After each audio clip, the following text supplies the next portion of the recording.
乡亲大家平安，今仔日是新历的6月初8，旧历的闰4月17，礼拜一。新闻的头一条：解封辽境讨白，大甲马6月11来起价。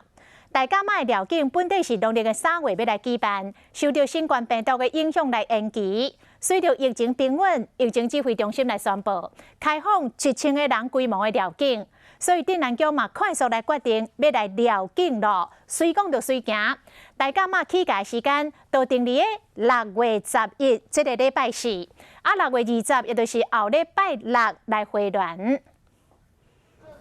大甲马辽境随着疫情有考回，庙方早起宣布讲，这礼拜是6月11，就要开始辽境。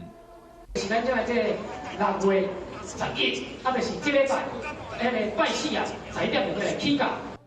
每年农历3月，小马祖9天8暝绕境活动，庙方经过跋杯确认，要伫6月11日半暝起价出发，20要回銮。因过中央流行疫情指挥中心今日宣布开放1000人左右绕境规模，所以讲庙方取消起价宴绕境队伍嘛未超过800个人。大家尽量伫这个网络来收看，自由参拜就好。规路拢爱戴口罩，要注意安全。那是有感冒的人，请你尽量所以家己嘛袂使参加。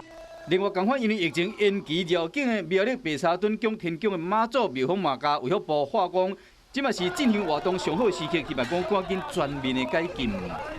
你如果用1000人来讲的话，说2句话，不符合我们香客的需求啦。